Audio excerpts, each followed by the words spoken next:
Hey, what's up, everyone? Smash Universe here, Coach's Corner.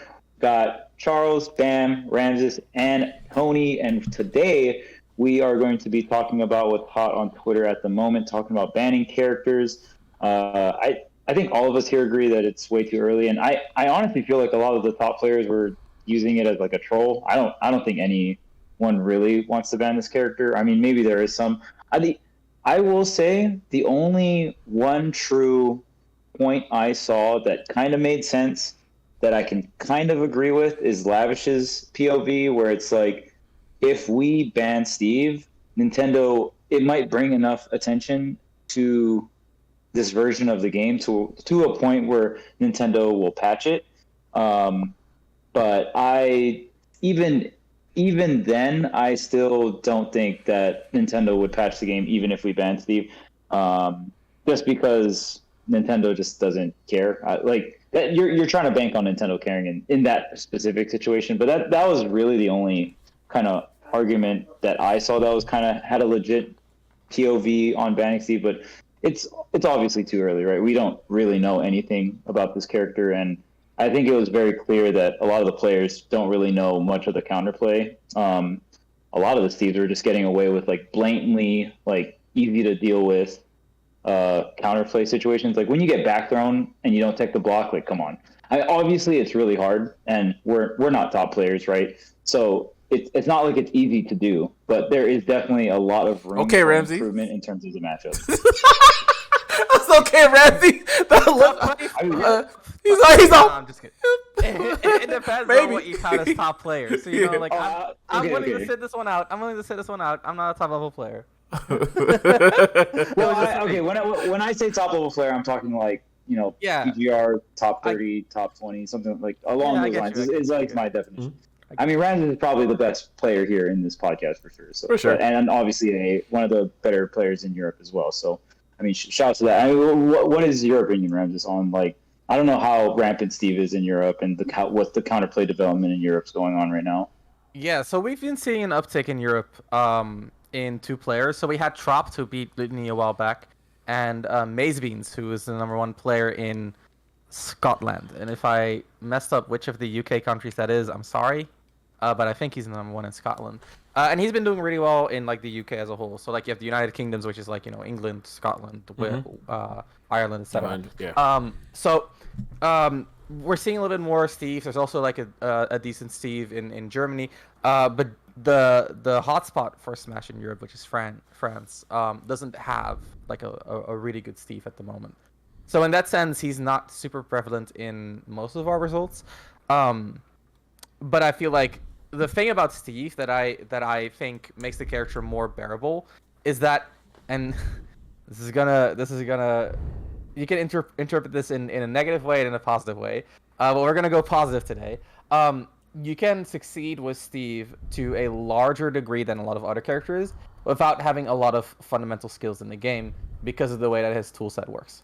And what that means is that if you want practice against Steve, you also get like a huge deal of applicable practice even from like lower level Steves, because they focus so much on developing their character and doing all like the Steve specific stuff. And that's honestly most of what you got to be ready for, in my opinion. Like you said yourself, Charles, there's a lot of things that people got away with in terms of Steve specific stuff that like you can learn to attack a back throw on a block from your mid-level Steve. Like I promise you invite them, you practice with them for a day, you'll learn stuff like that, because that's the stuff that the Steve players try to get better at as they improve. And to me, for characters like Steve or Snake or Pac-Man or even to some degree R.O.B, but like Sonic, all those characters who have like very in-depth character-specific stuff, your goal as a player is to understand that to such a high degree that you can turn it back into a fundamentals-based game, where instead of it being a knowledge check, it turns into a part of a core RPS with its own opportunity cost and risk reward and blah, blah, blah, so that you can go back to relying on your fundamental knowledge to outplay the opponent. But if you don't have the knowledge of the specifics, then you cannot apply your fundamentals to outplay your opponent because you're just getting knowledge checked. So in that sense, in terms of like, the point that you were making, Charles, I actually like agree entirely. And luckily in Europe, it's not really a menace so far. But it's definitely definitely on the rise, unfortunately. You want to go, Tony? Or do you want me to go? Go ahead. Okay. Yeah, I mean, I think that when it comes down to people really feeling the need to ban this character, I think it's just an insane knee-jerk reaction. If we go back in the past, to the good old days at Summit time, there's a lot of people who were thinking that Aegis Dittos was going to be all that we would ever see. And lo and behold, that is not the case, right? We've seen this time and time again when characters tend to do really, really well, especially when you have like a quote-unquote new challenger come into our midst. And people just freak out, especially when it's a character that plays quote-unquote not Smash. Which I also think is kind of funny in general because I think Smash, out of like a ton of like fighting games, in the greater fighting game like scene, is like you have a lot of characters that play very nuanced in comparison, right? Like there's some other games where you have more of a kind of standard level of play. So it's funny that Smashers always say this thing like, that's not Smash. That character's not playing Smash. That character's not playing Smash. No character's playing Smash, apparently. So I think that's just like crazy. But like, yeah, to Randy's point, to Charles' point already, one of the biggest things is that people learning counterplay. I mean, you're looking at someone who's been playing like in Akola, who has, yes, he has been playing offline for what, like 2-3 months now or whatever it may be. But the biggest thing is that this guy's also been playing online for quite some time. He has been in top of their rankings for quite some time. And the online out there in Japan, in comparison to where we are, because of also just the general size of the country, it's a lot better. All right, it's a lot of focus. So it's like you're just going to have better connection, all this kind of thing. So keep that in mind.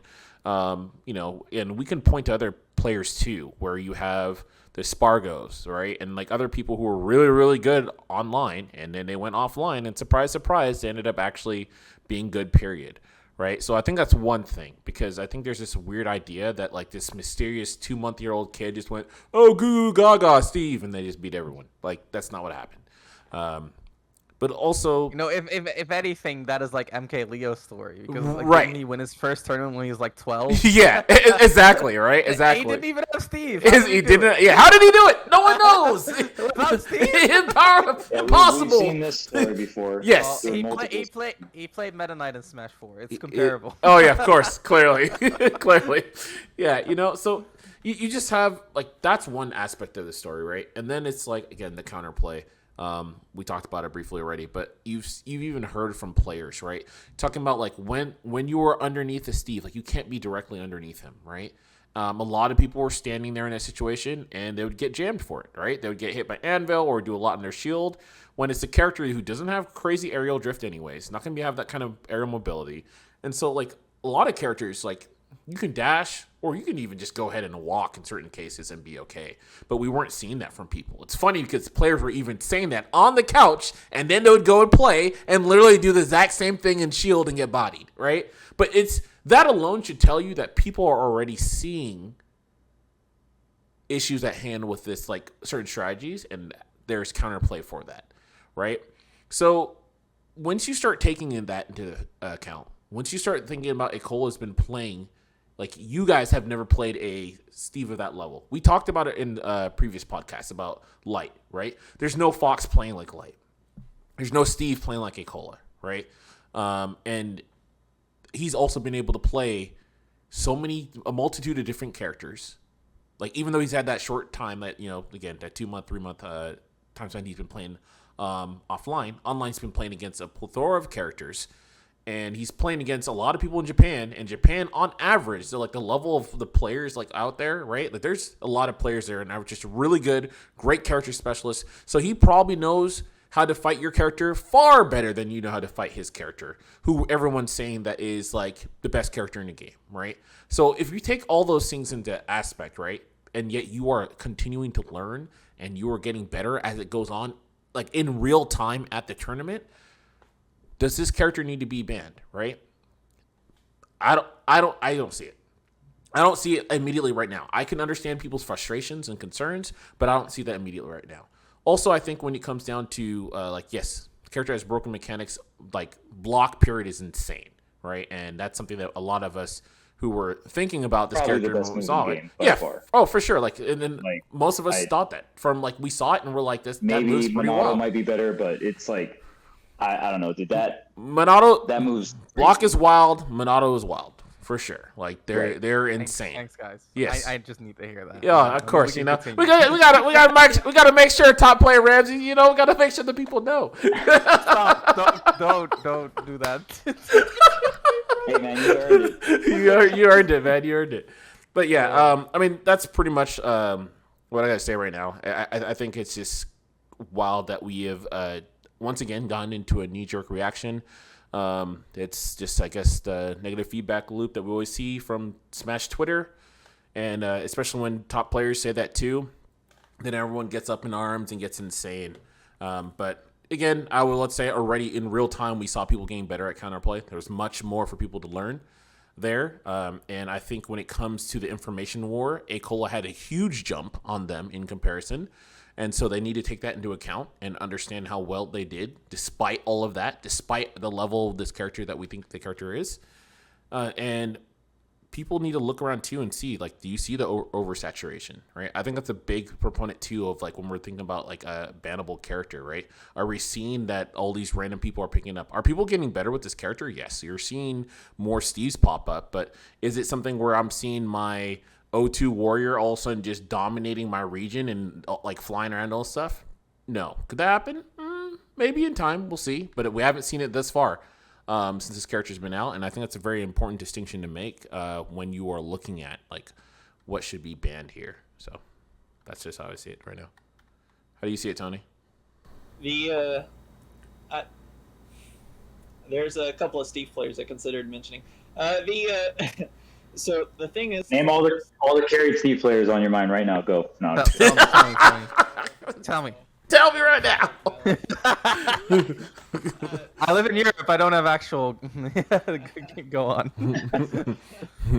So to be fair, I think that it is okay to say that Steve players are carried. I think it's okay to say that some Steve players are better than other Steve players. I think it's okay for Acola to be both carried and really fucking good. Like, he can be all of these things. I think it's also fair to say that the people Acola was beating in top 8 of a particularly stacked tournament were really fucking bad against Steve. And so when the commentators are calling out an RPS interaction, and then you still see top players acknowledging the first level of it and then staying there, like, how is that any different from Bulls play? Like, just people didn't know the Steve matchup even going that far. And people are still beating Yanni without knowing the Steve matchup. So there's quite a few things that can mean, but it's not even just Steve. Like, on the other side of the continent, we had people complaining at Crown 2 about T's Kazuya, where he's beating people he was losing to with Pac-Man by switching to Kazuya. And that doesn't mean that Kazuya doesn't carry. Like, T is a superlative player, inarguably one of the best players in the world. However, he can still be carried by Kazuya. He can still be carried by Pac-Man. Like, these are statements that can coexist, and it doesn't make T any less impressive. Mm-hmm. If you can't identify a winning character and a winning strategy, then that is probably a skill you can develop, something you can practice, think about, train yourself to improve on. Like, these are skills. If you think Steve is that broken, why aren't you playing Steve? Is my honest question to you. And I do think Steve is the best character in the game, possibly. He's definitely up there, and he's been, for over a year now, I've personally considered him to be the best. However, the information has not been reflected in tournament results. And even now, with Acola doing what he did, the information still does not reflect that. Steve is still not getting the best results in the game. There was a Roy in top 8 and just shy of top 8, 2 separate majors on the same continent. Like, how are people not looking at that and thinking, maybe Roy's pretty good? Where was Steve at Crown? Like, there was Aegis in both events as well. Does anybody think Aegis was just, like, clearly the broken character of the weekend? No, because Aegis was very clearly not pulling in the biggest wins. Like, it was just a background character, but Aegis's performance was just as quality as Steve's was, in my opinion. Mm-hmm. Since I believe Aegis was in top 8 of all 3 majors that happened Mm-hmm. this past weekend. So I actually I forget whether or not there was Aegis in Europe. I actually don't remember the name of the European tournament. Oh, I'm sorry. Ikaravana? Don't worry about Yes, it.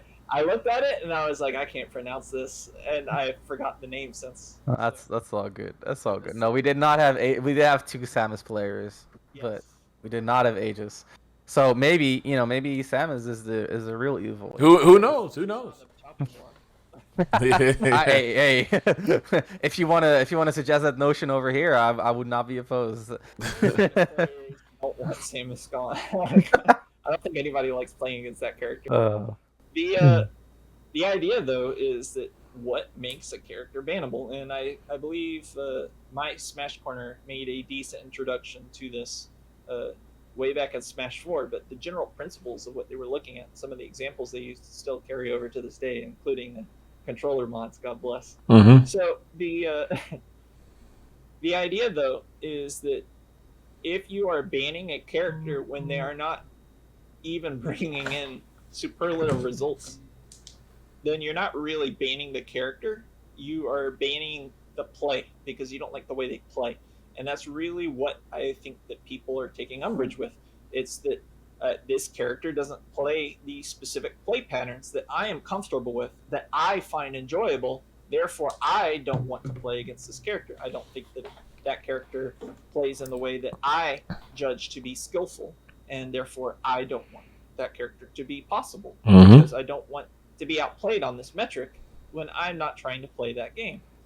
And as Bam said, like, if it doesn't play like Smash, that doesn't mean it's not Smash. Half of Smash does not play like Smash.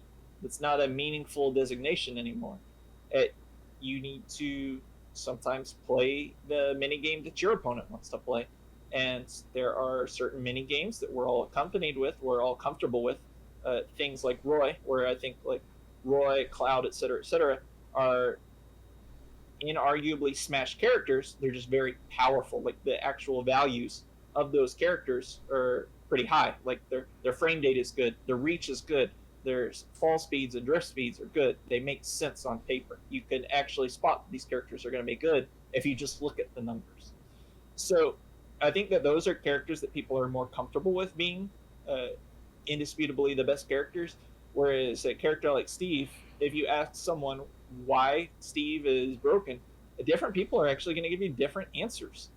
Some people are going to say, oh, it's because Steve hits you and just kills you at 0. Some people are going to say it's because you can't chase him down and the way you have to play the game is different. Some people will say he just turns the game off and he'll just build a wall and camp over in the corner, and I'm taking a disadvantage if I try to fight him.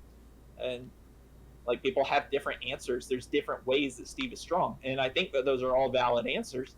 It's a matter of people needing to actually examine different axes of play, different dimensions of play against this character to actually develop their counterplay. Just because you know how to counter one specific position doesn't mean that Steve can't choose a different position. That's why he's such a powerful character, is because he can attack you, he can attack the player, the character, the very stage, because he is the very rare in Smash terraforming character.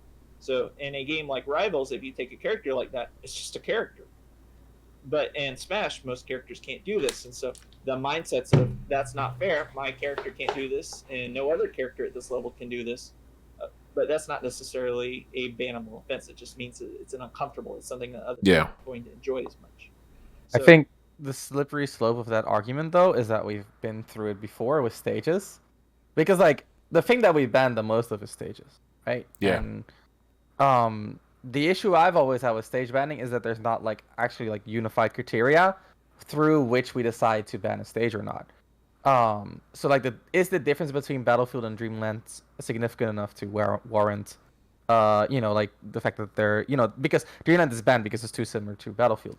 So what about the difference between Battlefield and Yoshi's, right? So in that sense, like, it's very hard to define exactly what you're banning something on. Mm-hmm. And what I kind of interpret the result as is that, like, there's certain elements of stage design that we deem as uncompetitive, like hazards or ceilings or walls.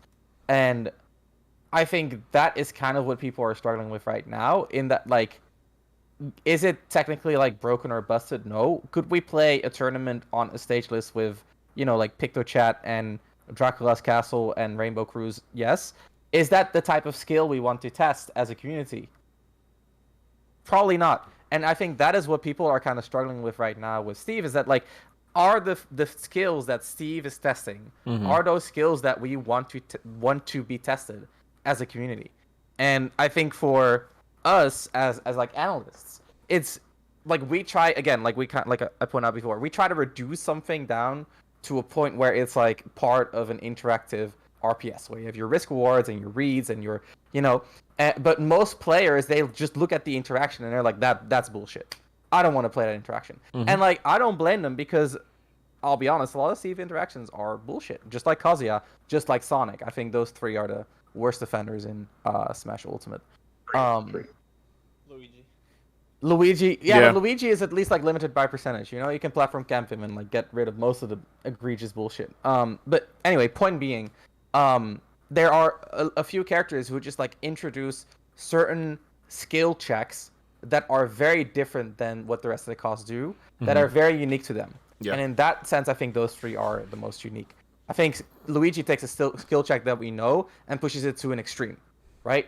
And I mean, you could argue the same for Kazuya, but I think it's a little bit different because he's invincible. Anyway, point being, I think there is a valid argument in that, even though I personally don't agree with it. I can see where people are coming from.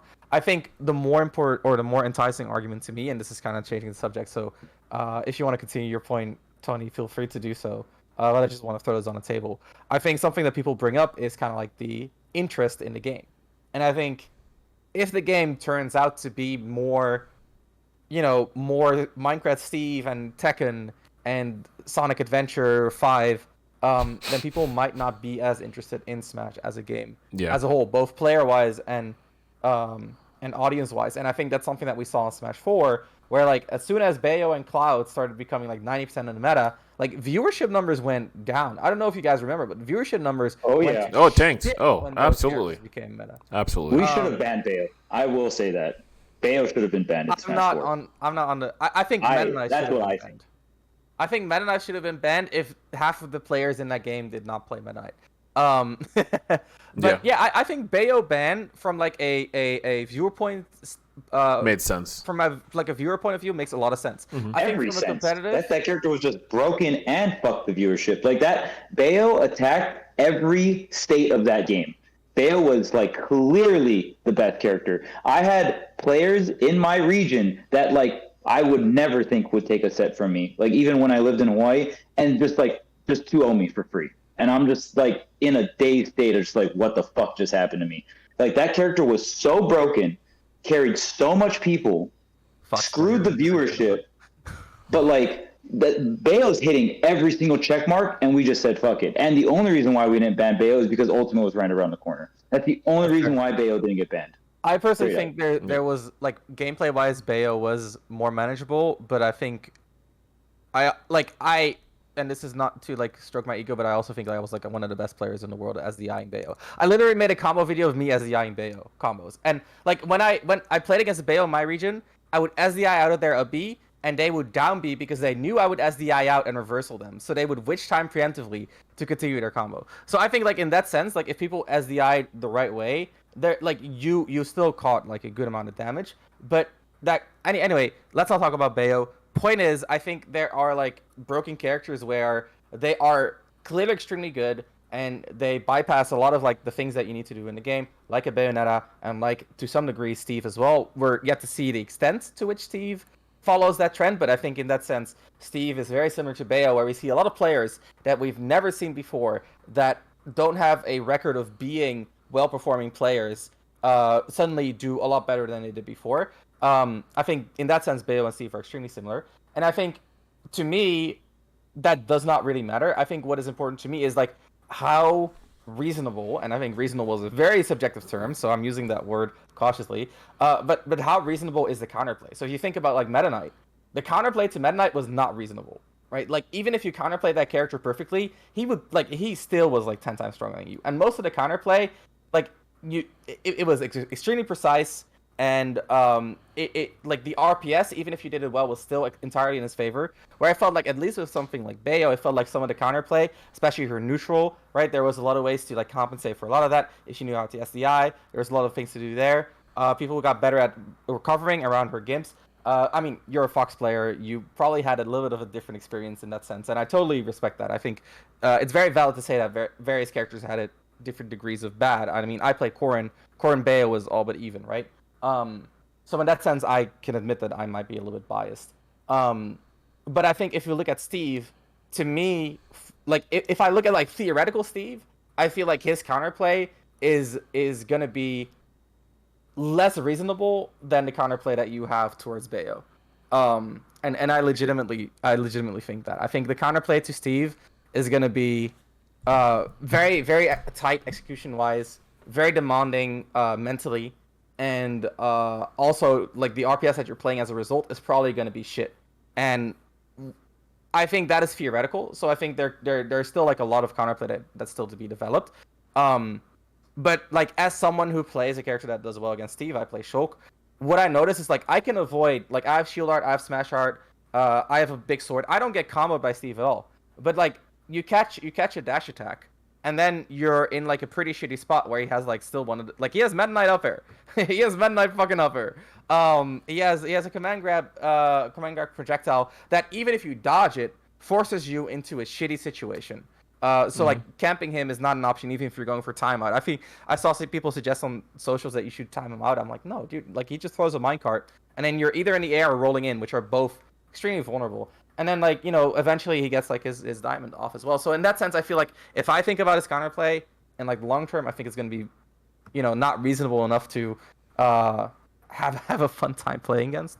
But I think because the character has so much depth, I think the counterplay to him also has a lot of depth. And if I look at, for example, like Aquila, the way he plays, a lot better strategy-wise than a lot of other Steves, but also leaves him with low resources a lot more than other Steves. If you compare Aquila's resource, I don't want to say management, but more like amounts to other Steves, his resources are very regularly a lot lower than what other Steves have. So that's like an axis that people haven't even explored yet. So I'm a bit of a doomer in terms of Steve in the long term because I think he's he has a lot of room to be really strong. But I'm also optimistic in that a counterplay can develop well. It's just that I don't really see what it would be right now. Yeah. So yeah, that was like 5 points in one, but that's my thoughts, I guess. Yeah, I mean, I think that at least on my side, and again, this may be something that I've just like missed, but I have seen quite a bit of Steve's kind of like start to flourish, but I still, in my eyes, I haven't seen it to the scale of how we saw Bayo. I felt like there were some people literally like it was like absolutely insane. Like who was that guy? Was a fucking joke. Was it Arevion or whatever? Arevion? Do you remember Arevion in SoCal? He like I can't remember all the relevant people that were killed. Yeah, you're right. They're not in my brain. Chuck Nasty's there. Yeah, you're right. You in my brain. You got it. But like literally, like you had, I feel like again, like Steves are rising, and which is like makes sense given for the character, given for how the community is pushing that character forward. People are going to rise with a character that most people aren't going to be practicing against because, to be honest, a lot of people just hate practicing against those characters. Same thing with Sonic. There's a lot of things there, too. Sonic is a character. Is he egregious? Yes. Is Sonic the best character in the game? No. Character insane? Yes. But what happens a lot of times, too, is when you have characters like that, people just don't want to play the minigame. So they never get better at it because they just don't want to do that. And I think that's a really big thing in this game. I also think that something, and this is especially for top players in particular, I think on the mid to lower level, I understand, but people need to use fucking training mode. They need to get into training. Go get your shit modded, whatever. Go train and look at counter options. Because I think it's absolutely stupid if you're playing at a professional level and you are not doing that and testing out some of these situations. Like, you can find out some of these things in 2 seconds. Like, literally, I'm on Twitter, and some person's like, oh, it's impossible. You can't tech the block thing that is happening. And someone was showing it, and someone's like, no, idiot, you're doing it the wrong way. You can tech the block. And it's like, yeah, dude, like, this is not insane. But it's like you take a few minutes of your time And if you were doing this at a professional level, this should not be such a travesty to you. There's no excuse. Right? There is no excuse. And that is your job. Yeah, it's your job. And honestly, if I'm going to be completely, like, keep it a buck, I think that's one of the biggest problems I've had ever in Smash, because there's a lot of things where people, they don't actually put into, like, if you are a professional fucking player, you should be going ham. You should be putting in the work, dude. Like, even for me, like, back in, like, again, I wasn't a professional. I wasn't at that level, right? But on a collegiate scale, for what I was doing football, for what I was doing for track, I remember what I had to do to get to that point, right? And I knew what I had to do, even when I was like studying medicine. I knew what I had to do to get to that point. And you have to put in the work. You grind, man. And it's weird because this is people like, I don't want to play that. It's not fun for me, so I'm gonna do that. The I'm Smash grind culture is getting on Wi-Fi and it's playing for 3 hours if your brain turns It's off. trash. And you know what? And I'm saying it for everyone, Melee included, because Melee players sometimes love to act like they're completely exempt from this for some reason. I don't know why. But it's like it's a problem in the game, right? It's a problem in the culture. And I think some of that actually comes back from how this game kind of came to be. It's a gateway game, right? It's a game that everyone usually tends to play for super fun or whatever, and then it's like over time, then you end up finding the competitive side, right? Versus some of the other games, there's like almost kind of a very more clear departure from casual playing Street Fighter to being like, I'm playing it as a competitor, right? And I think it's one of the beauties of our game, but I also think that it takes away sometimes to the competitive integrity of people and how they deal with certain things like this, which is not how my game should be, right? Because Smash has traditionally been something like a sandbox that we built a castle in and we're like, this is competitive Smash, right? And so everyone's had kind of a hand in it on the community scale, and so we find those things. But not to go off on too big of a tangent, but I think that people need to put in the work as far as training, right, against these characters before we get to this point. I don't think, and again, people can correct me if I'm wrong, but I don't think that right now we're seeing the game as oversaturated with this character as we are seeing now with Bayo, as we're seeing with Meta Knight. And I do think that this character is going to continue to grow, like Ramses was saying. I think all of us are in agreement that this character is absolutely insane, and over time it's going to continue to go further and further. But I think that people are going to be able to learn those nuances as well. And most importantly to me, I don't think it's like Steve is doing stuff and it's just like super, super, super baby mode, and all the high level stuff as they grow is all going to be baby mode, but everything that is needed from you, like there's not going to be an insane disparity in terms of the skill required to do the counterplay versus them actually doing the actions as well. Like I do think that Steve is a character that's going to take more skill in certain aspects in terms of their as they're trying to go to the next level on their stuff. For sure. Versus like some of the things I saw in Meta Knight, right? Or even some of the things I saw as like Bayo. Like I played Bayo along with a lot of the characters, right? I love that character. I love the game, so I love the character in general. But there's definitely some like easy bake things you could just go ahead and do. Like I didn't need to do step dash or do anything like that. Like screw that. I'm gonna fair, and then like take someone off and cool, they're dead. Like that, and then the counterplay for that takes a lot more, right? And that is where an Break issue your hands lies. by Yes, SDI. right. Literally And- physically working harder, like 5 times Yes. harder than the Bayonetta. Yes. And breaking your controller that you probably have to buy another one because you're SDIing so much. You like physically had to work harder. It's Yes. like factual. Like Facts. It's a Insane. monetary No, it's facts. investment to beat Bayonetta. Yeah.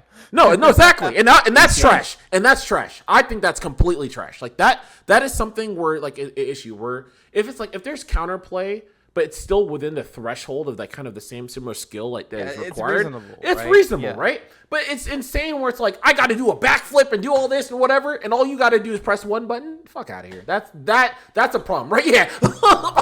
Dead. Yeah.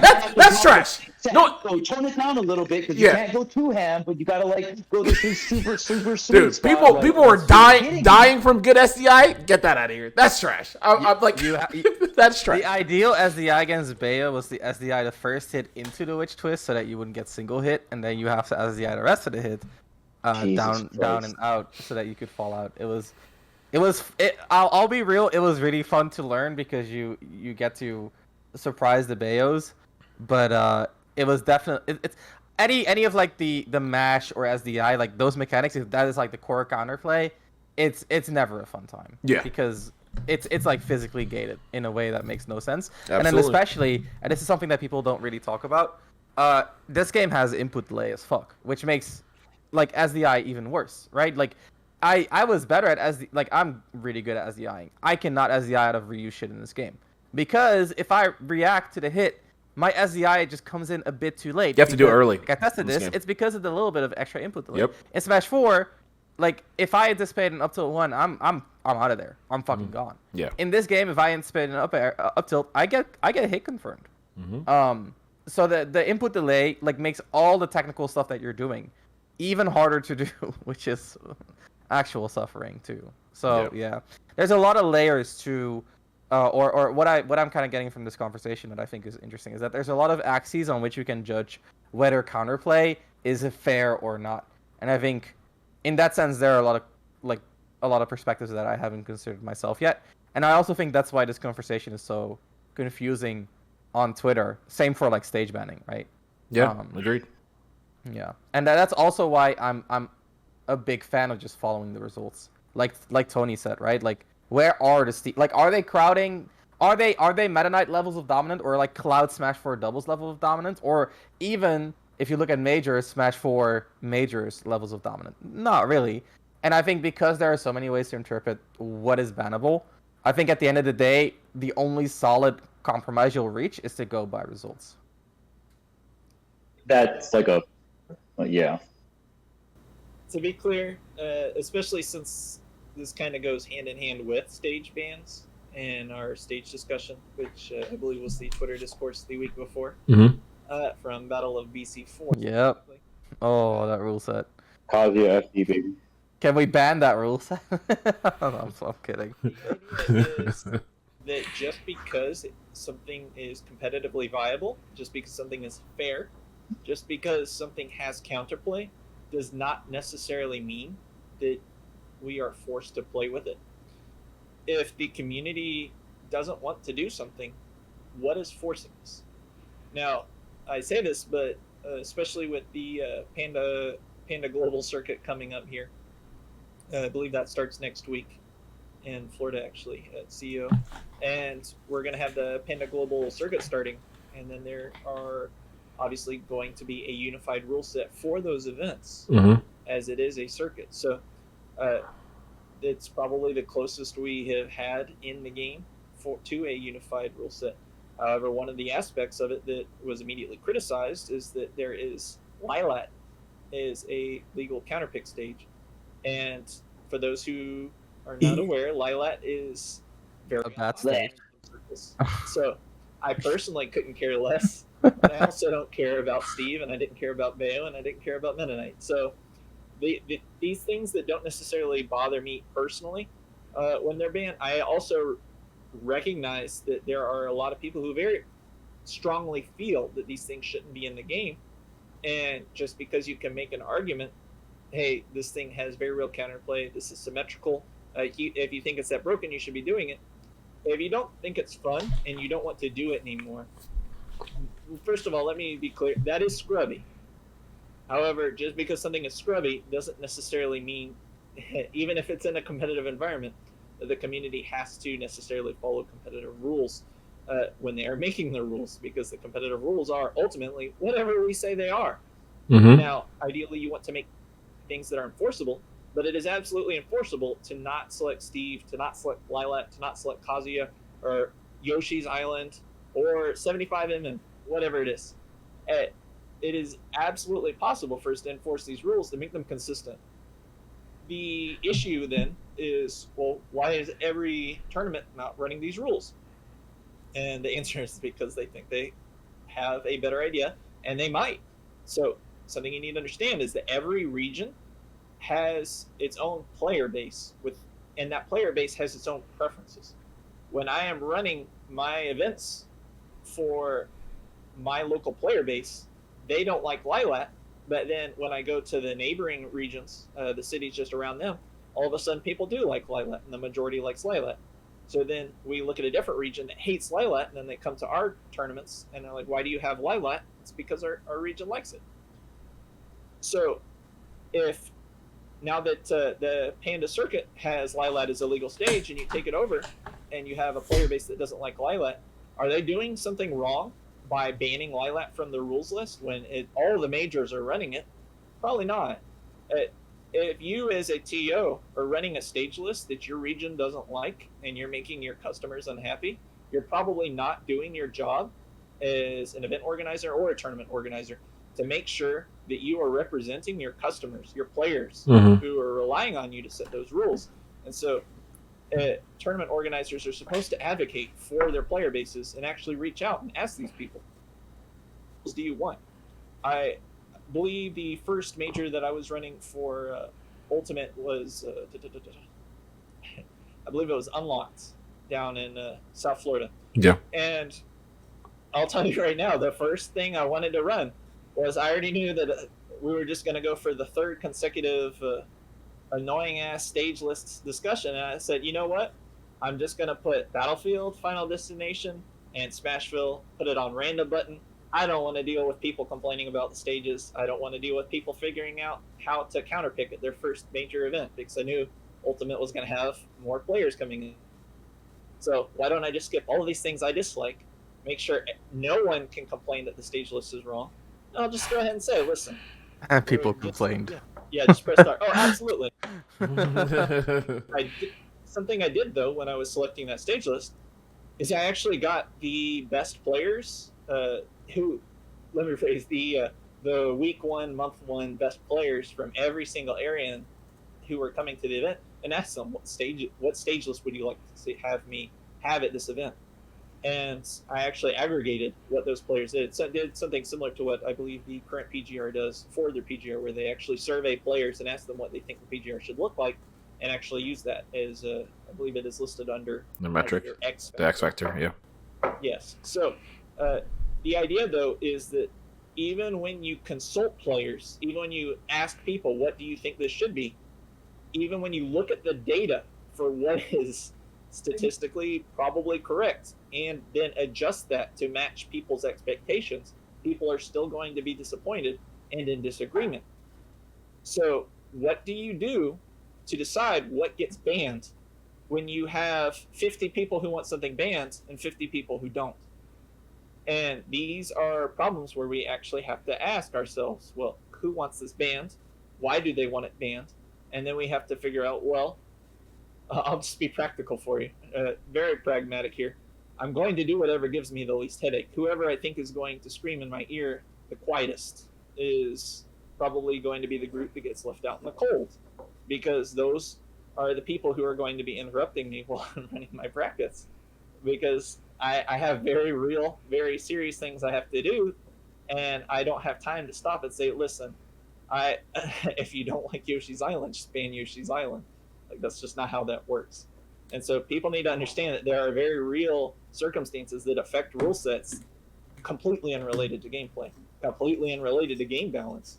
There's politics around it. There are these outside contextual problems that affect our rule sets.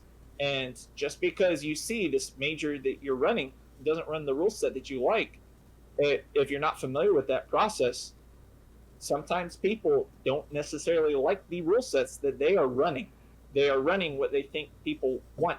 And usually if they think people want it, it's because they talk to people and ask them first what they wanted. A lot of people who went to Battle of BC4 didn't like the rule set. But guess what? A lot of the people who actually live in that area, who actually attend the events, who had a good time, talk to and ask, what do you want? I'm willing to bet you that the TO didn't ask, what do you think the worst rule set I could possibly run this? I think it's a lot more likely that they just said, listen, what is our local flavor? And then they tried to bring that and run the best local that they could, scaled up, and then tried to be as hospitable to all the people coming in from out of region as they could.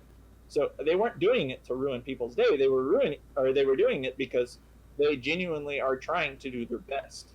So you need to keep that in mind whenever you are looking at these and saying, oh, this rule set's garbage. Oh, why would you do that? There's always a reason. And it's not because people are trying to be spiteful. It's just not profitable for me to just tell people traveling in, listen, I don't like you, so I decided to make Lylat legal. That's just not how that works. Yeah. You can't ban it. I'm sorry. Yeah. Exactly. So, Not here. yes, now, does that necessarily mean that I think Battle of BC4 stageless was good? No. Do I think that people should emulate it? If that's what your player base wants, yeah, you probably should. Now, are there going to be people traveling across the country to your event if they see that you have no bans? Hopefully, people actually start reading the rules now and decide. But uh, to be honest, that's a separate discussion. Is Oh, absolutely. because people are taking so long to publish their rules. Sometimes people are signing up for events without actually understanding. And so, normally, the correct solution of how do I decide what the rule set's going to be? The answer is very simple. Very simple. Choose with your wallet. Go to the events that run the rules you want, that treat you the way you want to be treated, that are going to run the tournament that you want. Go to those. Pay them the money. Thank them for running the event. They're going to run it again for you. And if you don't go, well, and then if people stop going, then they don't run the event. They change the rules. They start to think, hey, this isn't working. And either they're going to stop running tournaments altogether, or they're going to stop and say, hey, maybe I should actually ask people what they want to go to. And they'll figure it out that way. But that also requires players to be making informed, conscientious decisions, to actually look at what events they're going to actually ask themselves, do I want to go to this event?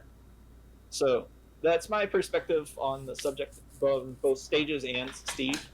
So I don't think anything in particular should be banned, but whether or not I, as a person who actually does have power to ban things, am going to make that choice is not based on my own personal criteria. It's always going to be based on the people who are paying me money to come to my event. Those are the people I'm going to ask, do you want this? Do you want that? Yeah. No, that makes sense. Yeah. For me, my perspective, I think we can all agree that currently, in terms of strength, like how strong the character is, does Steve deserve to be banned right now? We don't know how strong the character is, really. We have a small sample size. One thing to take into account is the Invitational is a very unique situation where top Steves and Kazuya's were injected into a bracket with top players. Usually, top players don't have to play this many Steves and this many Kazuyas because the Steves and the Kazuyas get shifted out before they even make it to them in like top 32 or whatnot, right? And I feel like right now, and because of that, a lot of the top players don't know the Steve matchup because they just don't get opportunities to fight players like Akola's level consistently, right? Japan is probably a region that has a lot more experience because Akola's coming through and they're fighting that top level of Steve in a more constant, just more constantly, right? So because of that, I feel like, you know, what we saw here was somewhat of an anomaly, right? It was an invitational. Mm-hmm. You know, this is the best Steve in the world. None of these players have played against a Steve that level, and it's just like, oh snap, right? Obviously, the counterplay wasn't there. They were kind of learning it, but even if you know what you should be doing, going through the motions is a whole totally different thing, especially when a lot of the things you're fighting is just none of your previous Smash experience kind of applies to Steve, right? Mm-hmm. And even for me on the mic, I'm going to keep it real. I think Steve in the future might be able to get banned because people in the community just don't want to play that kind of style. Like, Steve is a character that gets rewarded for not interacting. And this is what we see now is unoptimal Steve. Like, this character can hit you once and just 0 to death you off of the starting weapon. Like wood, like not diamond, wood. And you have less of a chance to SDI and stuff. So we are seeing Steve and Kazuya's mess up right now, and this is what they're doing. Yeah. And I will say the counterplay is not completely there.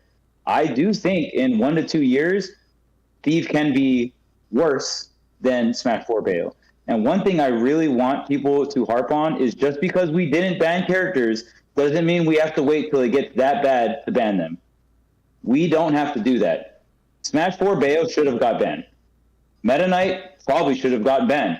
I think the only reason why people didn't ban Meta Knight in Brawl is because people just liked playing the character. So and M2K and the character did get banned, and then Teal was like, yeah, you know half the community, a lot of main members actually played Meta Knight. That's one of the biggest things. Yeah, nobody came because everyone played Meta Knight. Yeah, right. So, like, in terms of strength, like power of the character, he should have gone banned for sure. Both of those characters should have got banned, Bayonetta and Meta Knight. Let's not forget that we had I think 5 to 10 rules in our rule set specifically for Meta Knight.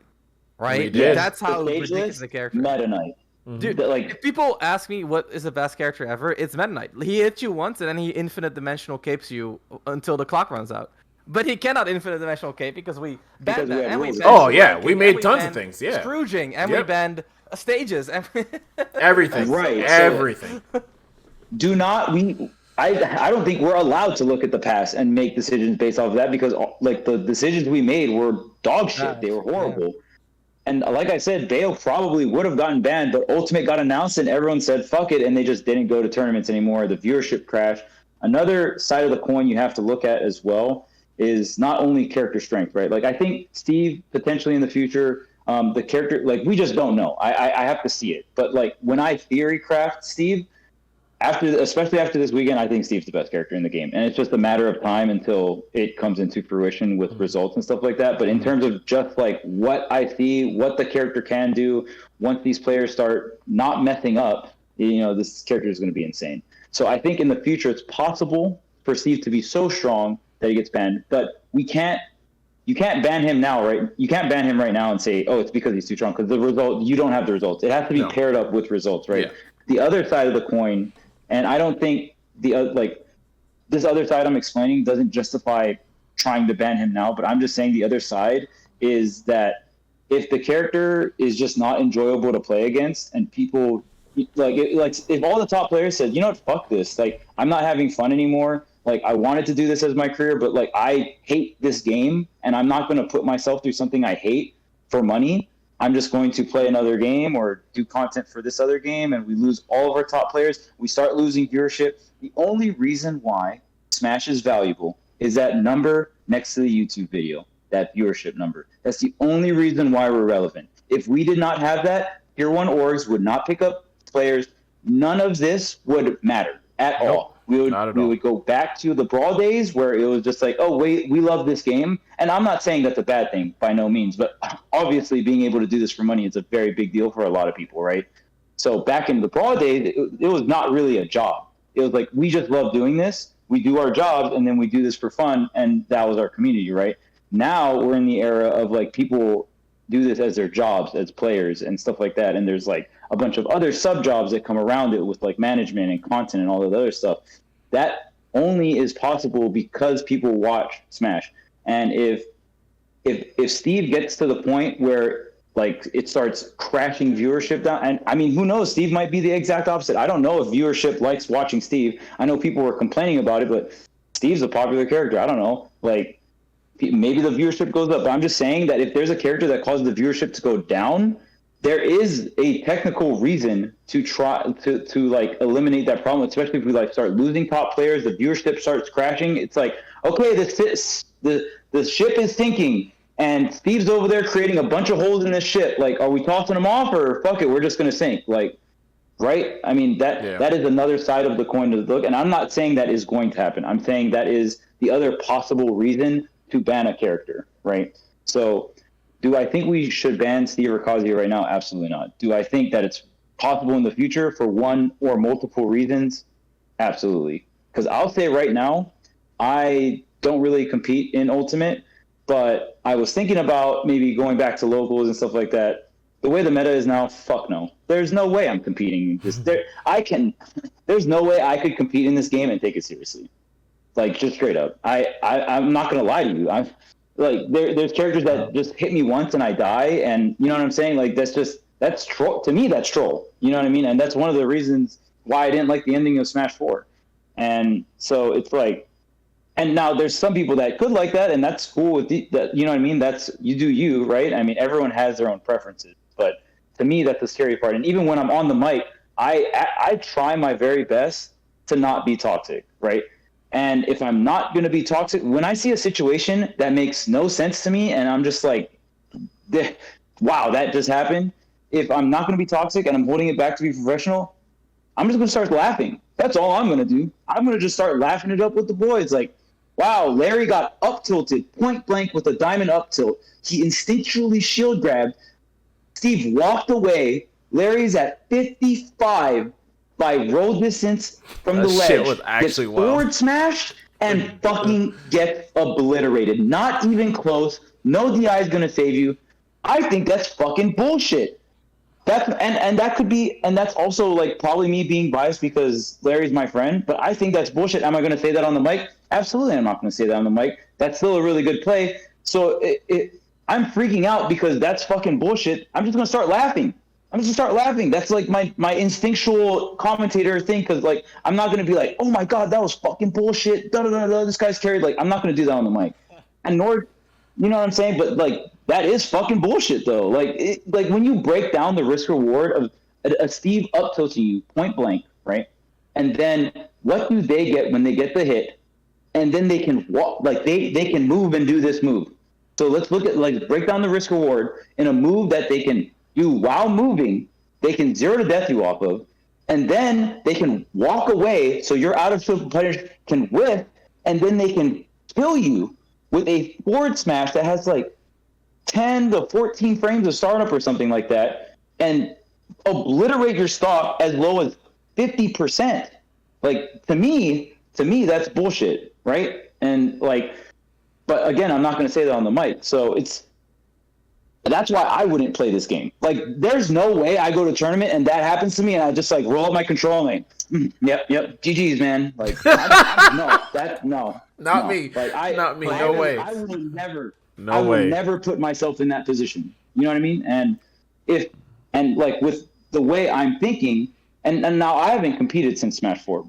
Like, just to remind the viewers, like it's not like I was like a hard season ultimate competitor. The last time I seriously competed in any Smash game was Smash 4. Super long time ago. So I'm not really a competitor at heart at the moment of my life, right? But I'm just saying that other players could feel the same way I'm feeling about Steve, and it's like you are not forced to compete in this game. You can choose whether or not you are going to compete. Now, do you want to fight that? That can happen to you, right? Stuff like that. So I'm not trying to be toxic by any means. I'm not trying to take away credit from any Steve player. I think you still have to be a very good player to pilot that character. Do I think the character is the best in the game? Do I think the character is really, really strong? Do I think the character has losing matchups? But even if you do have losing matchups, at the end of the day, if you just get a parry and you just get one up tilt, like you just equalize it all, yes, I do think that. So you still have to be amazing, and Steve players have a lot to work on, and they're still really good players. I'm not trying to take away anything like that, but I'm just saying that character can definitely stir up certain feelings from other players to potentially drop the game, right? And the same thing can be with Kazi, where someone's invincibly dashing at you with a move that can kill you at 0, right? So it's like there's specific aspects of the characters that are very frustrating to deal with in comparison to other tools that you've dealt with in Smash history. Yeah, no, for sure. But yeah, I mean, I don't know if you guys have any closing thoughts, and I'm definitely not trying to sound like ban this character, but I'm just saying that is the other side of the coin, right? That is the other side of the coin, and that's you have to take that into account. Yeah, I mean, and we have to, right? We're talking from the community aspect, right? Not just from our own kind of personal feelings on this stuff, you know. And I know for myself, even back in the I played Sonic and Brawl, you know, and I was fighting against Meta Knights, and like I loved learning to counterplay, however minimal it was. I love doing all those kind of things. Like I said before too, I played it. Yeah, I mean, yeah, forward smashing tornadoes, trying to foot stall. Satisfying thing in the game. Certain areas where you can actually homing attack and it'll hit the right place because homing attack just worked like stupidly. Sometimes you can fast fall fair into it, but anyways, like the point being, like I love finding stuff out like that, but not everyone wants to play that type of game. Not everyone, right? And that's just a very real thing. I think that people need to recognize, hey, play the game that you want to play. If you're going to be in competition, also understand there's going to be certain nuances, you know, in certain mini games that you're going to have to play. They're probably not as enjoyable as you want them to be. That's part of life, right? But make the hard decision, right? Don't sit there and complain because, hey, I'll tell you right now, I absolutely cannot stand when people complain and do absolutely nothing about it, especially if it's your job. If it's your fucking job, do your fucking job. That shit is fucking weak to me. That's just trash. You chose this life. You chose this. You chose this life. You chose this, right? I'm fan of the complaining and doing Yeah, I love that. That's I love awesome. that. Tell me that shit is bullshit, and I'm gonna figure it out. Hell yes, do that. I love that. The EU approach? Yeah, I love that. Let's get that. Yes, I'm about that. I love that to death. I love people. You can complain. You can have emotions. You can have frustration about things. All right, of course. Like Charles said, there's certain things that are going to elicit particular emotions. Right, that's fine. But take action. Right. I don't want to see people sitting here. Oh, I'm trying to be the best in the game. Do you have a training mode? Oh, I don't have a training mode. I don't know what it is. Do you play against this character? Oh, no, I don't even play against this character. Do you even watch the Japanese scene to see what's going on in the first place? No, I don't even know what's going on. Did you even see a counterplay? No, I don't know what's going on. Dude, Do you really that's wanna be the useless. best in the Yeah. world? Do you ask yourself, in what way do you want to be the best in the world? Because it seems like you want to be the best in the world while doing the least as possible. Right? And I don't respect that. That's trash. Right? Like, obviously, of course, you want to minimize your resources. Like, obviously, that's like, it's great. If you can minimize the waste of resources and get the best, cool. But, like, don't sit there and complain and be upset and pout and whatever and then not do anything about it. That's stupid to me. But yeah, I think that it's clear that Steve is like a crazy character. I think from the onset, just to have the power tool of building platforms and doing this kind of things was automatically was going to elicit some issues. Just off rip. Like that's game breaking. You're a platform fighting game and you can make platforms. You are the creator. I am God. Yeah, yes, I am God. All right? Like the moment I saw that, I'm like, Luigi in the exactly, right? So it's like that was already going to be something there. I think that the Steves are working super hard to get to that level, which I think is great. I will say that I do believe in other scenes or like in other character like communities, right? Subgroups. They also could be better about optimizing their characters. Steves aren't there yet, but Steves are working hard as hell to be there. And I do respect that part of Steves a ton. Because there's a lot of stuff that other characters can do that are pretty damn wild in this game. And I have not seen it. I saw it in the very beginning of Ultimate, and I still haven't seen it in actual practical play. Right? So there's those other aspects as well. So I'm going to give credit to the Steves for all that. Right? And them working hard there. And then again, there's other nuances. And hey, you know what? I'm even gonna give him credit for picking a damn character. Because guess what? If you're actually trying to win, you're trying to win. All right, go ahead. In my heart, right? I may have these connections to these characters and stuff too, and so I may feel like, oh gosh, how dare you? Nah, dude, you trying to play like you're doing a competition, bro. Like, wake the fuck up. If you ever been in some actual like, that's how that shit goes. You got go in, all right? Go hard or go home. So I think right now, people need to sit down and really look at what they want to do in this game, right? Versus stages and characters. If they are trying to compete and this is something that means something to them and they want to do this professionally, then guess what? You got a matchup. That's your new assignment. Sit down, do your work. You got your pop quiz. Now you know it's real. Now go ahead and do your due diligence and make stuff happen, right?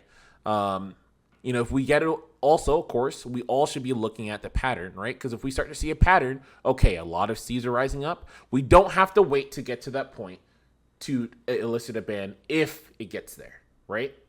If that character gets there, then you can do something. There's patterns. We have data. We have a lot more now to really recognize, okay, is this really a problem? Are we seeing oversaturation at the scale? Are we seeing that like people are just getting body? Are these the things that, you know what? This is not what we're trying to test in competition, right? This is not the tests that we're looking at, right? We don't want to test these particular skills. We don't see this as having merit in our game. We don't want to do that. Fine, go ahead. And guess what? Multiverses is around the corner. So best believe if this character is actually doing all this crap, people will go to that game and never look back. I love multiverses. I'm just going to play that game, period, right? But I'm telling you, if Steve is really a character that's going to be killing this game, you'll understand very quickly, right? After this whole phase and multiverse numbers still going up and all of a sudden Ultimate's going down and you're seeing all the Steves, cut the character because yes, it's a bit more, there's factors in the game and outside of the game, right? And you need to think about preserving the community, building it up in the right way, and do what's necessary to preserve it. Whether it is in-game, becoming better against the character, learning against the character, doing your due diligence. Out of the game, preserving the scene, making it a good time for your locals or whatever, or you got to cut stuff, cut the character. It is what it is. But just take action. Don't bitch. Don't just sit there and bitch and do nothing. Just take action. That's all I gotta say.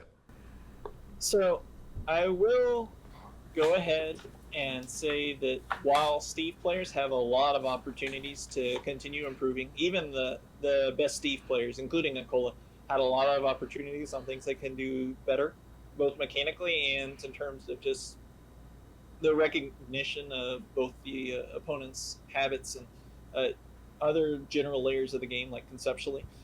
I do think that it is important to actually examine the perspective of maybe what got you into this top 8 is not the same skill set that you need to apply to Steve. Not less, just different. So try and kind of flip the picture a little bit. Look at it sideways.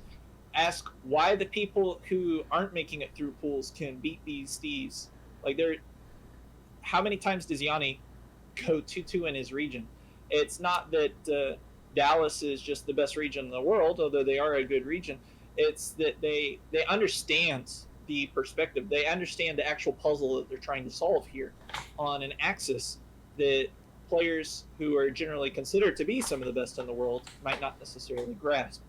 And so you need to understand that just because Tweak is losing to Yanni Steve with Sephiroth, which is a matchup Tweak himself thinks is a good matchup, doesn't mean that you can't just go ahead and just learn the matchup in a different way and try and get that. Like little things like Ken's Sephiroth, I recall, didn't know that Sephiroth can actually dash attack R.O.B's back air out of shield, and so he was letting Zomba get away with these free things. But one of the Sephiroth players who makes it out of pools that are locals knows that you can dash attack back air out of shield. So these little things completely change the way that these formulas work, Yep. the way these rotations play out. And you need to understand that just because you don't understand the problem and the way that it is working out doesn't mean that the problem is difficult. It means that you're looking at it in a perspective that is not effective.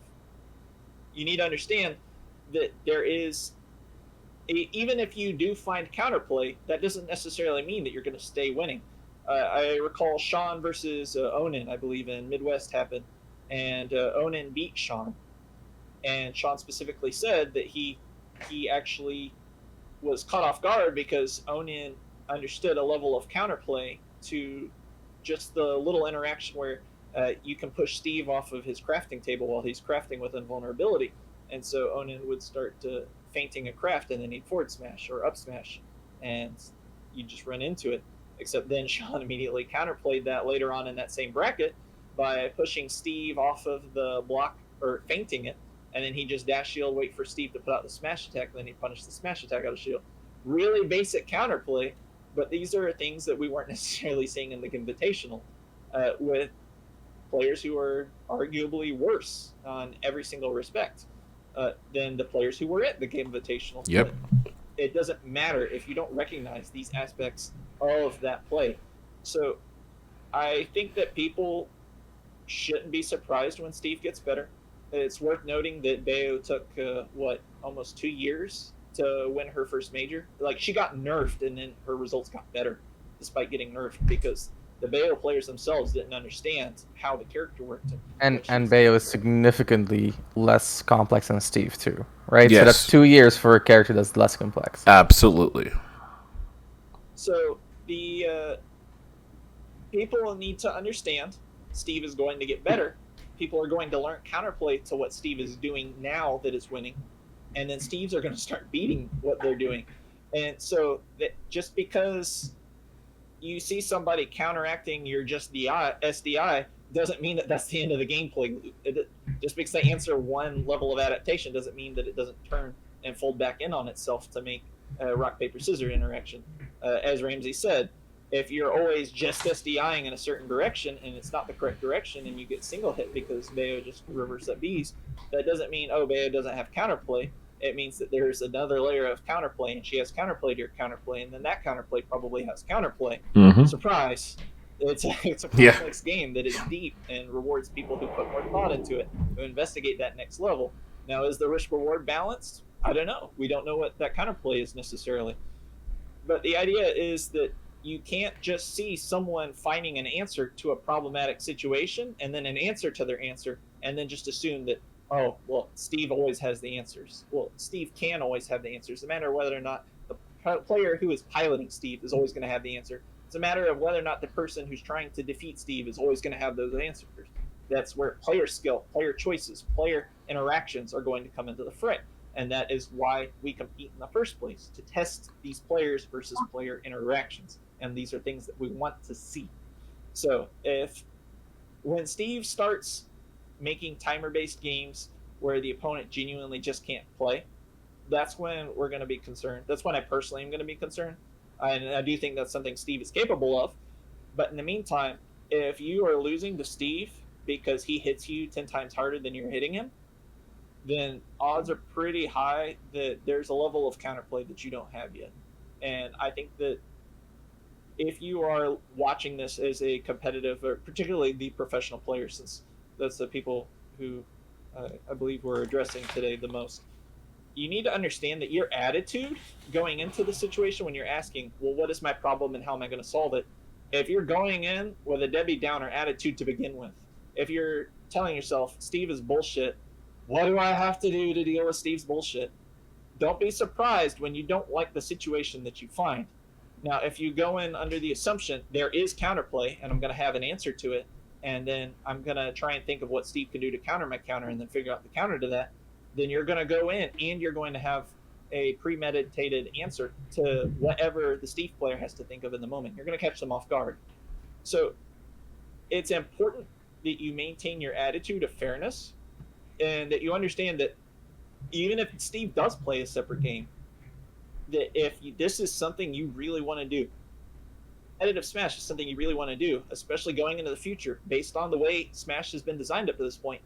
Whatever the follow-up title, the Ultimate, is, there is going to probably be far less characters that play Smash than characters that don't play Smash. So you need to understand that it's a matter of, if I want to win, I need to determine what wins. I need to determine how I can do that and how I can keep my opponent from doing what they are going to use to win. Whether it's bullshit or not, you can't be focusing on that. You can't be focusing on it unless it's a matter of whether or not you need to think of, well, what are my alternatives? That's when you start looking at risk reward and start asking yourself, well, I should be doing this thing because it's more bullshit. Wow, that's amazing. Now, if you are focusing on how good your opponent's situations are, the situations that they're putting you in, how bad things are for you, then you can't be surprised when every situation that pops up is something you don't like. You are going to condition yourself to like or dislike the situations that come up to you in life or in game. Yep. Based on your attitude going into them. And you need to understand that if you're going into every situation with a bad attitude, that it's going to be a bad situation every single time. And that's my my Tony advice for the day to everyone watching this. Yeah, so I guess for my closing thoughts, I think the biggest thing about Steve is that, like, every DLC before him, well, not every, but like most DLC before him, he's introducing a new dynamic. And people always struggle to accept new dynamics. I remember Ryu in Smash 4, people hated Ryu, and people still don't like Shotos, to be fair. Same thing for Corrin, same thing for Bayo, same thing for Cloud, and it's all unique dynamics. Now in Ultimate, the difference is we have like almost 90 characters. So when you make the comparison to a broken character like Meta Knight or even something like Bayo, because if you think about the Smash 4 meta, it was honestly like the roster in Smash 4 at a competitive level was pretty small. At a competitive level, just At a like in terms competitive of level. balance. Yeah. Right. Exactly, yeah. So like if you played against a Meta Knight player, you probably, like 90% chance, had more experience against Meta Knight than they had against your character. And that's what made the character palpable in events, and even then he was really good. Yep. But that allowed you to do things like pivot grabbing a tornado and then grab release, frame perfect dash up, pivot forward smashing him on his grab release because the pixel was just right and he didn't land on a platform. That's because you played so much against these characters. But in this game, it's just like very hard to get that level of experience. And I think that is what makes a character like Steve or Kazuya that much harder, because here's the deal, and this is why I think in the long term Steve is going to be possibly the best character in the game. I think, still Shulk has a claim to that because he has an anime burst in a game where everyone now touch or deaths you. Not everyone, but you get what I mean. Yeah. Steve and Kazuya, the reason why they are so annoying to play against is their reward. And Steve especially, like, there's a lot more to gain for Steve players. You can get like the no impact landings. I think even Akala tried to do like an up tilt no impact land forward smash, which would have killed, and then he missed, and then like Riddle's up aired out, something like that. And I was like, yeah, he almost died at 30 to a -2 move on shield. I think in Diamond it can even be +1. It's insane. It's actual insanity. But at the same time, we're contextualizing this in a frame of reference that does not include Steve's dynamics. So you think about like Ryu. When Ryu walked up to you in Smash 4 and he started mashing down tilt on your shield, there's almost no character in the game that was able to pressure a shield like that. But now it's actually like, people sort of accept when Terry is doing the, or when Ryu and Ken is doing the down tilt thing, you just, you respect it. But Steve up tilt kind of in the same, kind of the same thing where like if you know how it works, you can play the counterplay. But it requires, like Tony said, it requires a change of mindset where you're accepting a different dynamic. The hard thing about this fucking game is that there are a lot of dynamics that you have to learn. That, yeah. Because just the base roster has like so many characters that don't play Smash. Like Snake. Snake doesn't play Smash in a lot of ways. But like here we are. People don't complain about Snake that much. At least not at like top level or high level. But not anymore, exactly. But like if you look at DLC, Joker's a unique dynamic, Hero's a unique dynamic, Banjo-Kazooie, not entirely unique, but takes like, Mega Man pellets plus Snake grenades, 2 unique mechanics. Terry has his go meter. Byleth is actually pretty normal. Love you, Byleth. Min Min, unique dynamic. Steve, unique dynamic. Sephiroth, unique dynamic. Pyramithra, unique dynamic. Kazuya, unique dynamic. And Sora is also like relatively normal. Even then has an entirely unique resource. So like people just struggle to, like people just don't want to play outside of their comfort zone, like Bam said before, and they don't want to make that mindset switch, like Tony said before. And I agree wholeheartedly with Charles in the sense that you can look at this character and decide this is not a mindset switch I want to make. That's entirely legitimate. At the end of the day, like it's your life. You gotta make choices like that. But I think personally, for Steve especially, if you go back to my original point, which is that the risk reward is just insane. This character should hit you once and you should die if it's like an up tilt combo starter, right? And sometimes it's a jab 2, and sometimes a grab 2, and sometimes an up air 2, and sometimes a nair out of shield 2. The point is, or a footstool block cancel into nair into forward. True. Footstool nail shit is wild. Block cancel nail is wild. Dope as shit. That's dope. Anyway, That's it's not dope to get hit by though. Yeah. But the point is, I think for Steve, he has so much complexity. I feel like counterplay to him will not be reasonable because the decisions you're making are so complex that they're essentially like, it's not humanly, or it's very hard for a human to make accurate decisions on all the axes of Steve, which turns which turns the game into, I don't want to say RNG, but it's very hard to make an accurate decision. Whereas when I look at something like Kazuya, like of course Kazuya is like, not fun to play against. He does degenerate the game to some degree. At least you can make accurate decisions against the character because he's very linear in what he wants to do. Very hard to do against Steve. So I think that's, to me, if I look at like the long term, I think that's where Steve is gonna be an issue. So I'm hoping for Smash Ultimate Deluxe with a nice big fat balance patch. And if not that, then I still have my anime burst so I can get out of Steve combos. Nice. Sorry, one thing or two things that I wanted to add in. Just one. So I know Lavish and some other people were saying that they like their hope is that Nintendo will like fix it, right? To their point, in Smash 4, the second to last patch was supposed to be the last patch. There was an outcry, and then we had another patch for Bayo. Wasn't enough, but it did happen. And I think with the Panda Cup around, it did help a lot. Bayo was fucking insane. Would have been 100% saturation. Oh yeah, literally. Patch Bayo, Smash 4 would have been dead on site if that was the last. Like, right. Bayo didn't get me. Facts. So yes, that is something that could happen, given especially with Panda Cup and the influence that's happening there, right? I don't think that's what everyone should hold on to, but I think that's more likely than people may think, right? And two, and this is kind of just a side note on Steve, right? I know we've talked about kind of footstool dare being really strong as well, and I was kind of talking to Void about this too, and he made a very important note because of Steve.